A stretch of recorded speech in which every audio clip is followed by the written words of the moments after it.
falando dos bancários, a primeira greve foi aqui, o nosso sindicato foi inaugurado em 1933, que foi basicamente nesse ano dessa greve, foi 32, 11 de janeiro. 11 de janeiro de 33, o sindicato.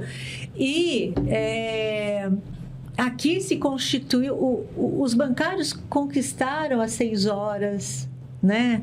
Trabalhar às 6 horas, conquistaram diversos benefícios ao longo dos anos. A nossa cidade era a cidade vermelha, existia o fórum de debates onde os bancários tinham um papel importante, e o nosso presidente à época do golpe militar, o Antônio Guarnieri, ele foi preso no navio, no Raul Soares, né? Que foram também o presidente do sindicato, que junto com portuários também, né? As mulheres dos portuários ficavam na outra margem. Foi um navio, não só que prisão, né?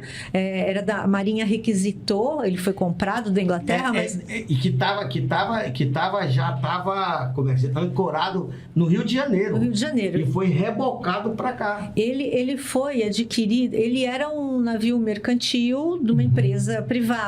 Quando ele saiu de linha, a Marinha requisitou, e aí, com o golpe, ele se transformou num navio prisão. Veio para cá, do Rio de Janeiro para cá, e pegou o pessoal dos portuários, de diversos sindicatos, porque quando teve o golpe, a primeira coisa que eles fizeram, os militares, foi invadir intervenção em todos os sindicatos da Baixada. Nos sindicatos, no Brasil afora, porque assim, você quebra a espinha dorsal da organização dos trabalhadores. Então, é importante você quebrar a organização, a resistência dos trabalhadores. E aí, a resistência se dá através do sindicato. Né? Então, momento... o nosso presidente, à época, ele foi preso nesse navio, e diversos diretores foram presos, mas aí não no navio, mas nessa... onde na Marinha, tem né? Na Conselheiro Neves, não foi? Não, na São Francisco. Ali na São Francisco. Onde a Polícia Civil... onde a Polícia Civil, ali o Palácio da Justiça, tinha uma prisão. Né? Tinha uma prisão. E aí, os documentos, né? É isso? É bom a gente lembrar. Se, aliás, dar um salve pro Gustavo. Gustavo, que é o nosso jornalista, que resgatou essa história dos bancários em 64. Porque essa história foi sumida. Inclusive, a documentação que tinha no sindicato, aliás, isso aqui dava um outro programa. Mas eu acho que a gente vai conversando aqui, porque são coisas que a gente que é importante e tal. E as pessoas que, se quiserem assistir a questão da conjuntura, se quiser conhecer um pouco da história de como foi 64 aqui, é só escutar o podcast todinho. Mas o que acontecia naquela época? Primeiro, a revista que o Gustavo fez, através de pesquisa dos jornais, do Jornal A Tribuna, do outro jornal que tinha aqui, que eu não lembro como é que é o nome. Cidade de Santos, tal. Então, ele fez toda uma pesquisa e resgatou essa luta dos bancários. Mas não foi só os bancários.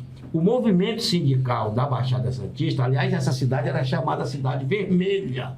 A Cidade Vermelha. Do Porto de Santos também. Do Porto de Santos. Então, esse fórum de debate da Baixada Santista era constituída com, se eu não me engano, 65 sindicatos. Quando tinha uma assembleia, por exemplo, do Sindicato dos Bancários, todos os representantes de outros sindicatos participavam.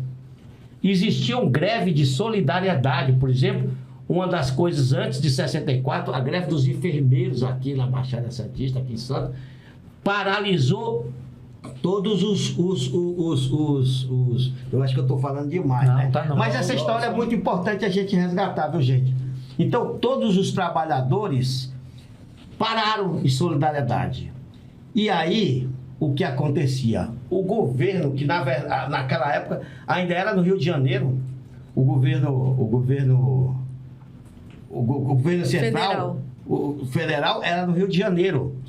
E eles achavam que, por exemplo, que o movimento sindical aqui estava totalmente armado, estava totalmente pronto para fazer uma revolução. Olha, os caras só tinham disposição de luta. É isso, os trabalhadores. Então, as nossas conquistas de bancário tem tudo a ver com essa história. Nada caiu de graça. Foi com muita luta que nós fizemos construímos e conquistamos essa realidade. E esse fórum, ele era tão forte que quando aconteceu o golpe de 64, que na verdade foi dia 31 de março e não dia 1º, aliás, foi dia 1º de abril, que era o dia da mentira, eles jogaram para 31 de março para não ficar um golpe no dia da mentira. Então, até isso é sorte. E o que acontece? Eles tiveram que intervir em todos os sindicatos aqui e foram com a polícia, com a guarda portuária. E, aliás, quem era o homem daqui, que era Erasmo Dias, que era o secretário de segurança aqui, que tentaram invadir a refinaria e os trabalhadores resistiram. Então, quer dizer, essa Baixada Santista foi o farol dos trabalhadores. É por isso que a gente está fazendo, inclusive, não foi proposital, mas isso merece a gente resgatar essa história. Eu falei demais, passava os meninos aí para falar, porque é Ave Maria. Vamos fazer uma pergunta, já que vocês falaram dessa história da ditadura, perguntar para a Eneida.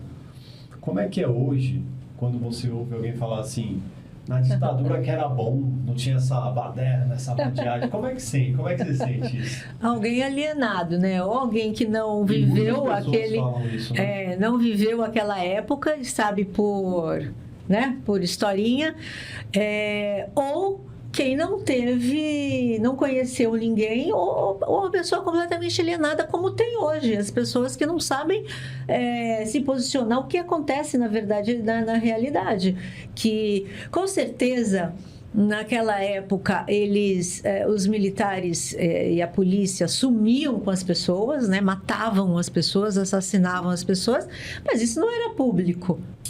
Isso era camuflado e com certeza a grande mídia ela fazia o papel de acobertar isso, de não discutir essas questões. Então muita gente se alienava dessa realidade, né? Por isso vai dizer que não, na ditadura que era bom, porque não sabe o quanto que os militares roubaram esse país.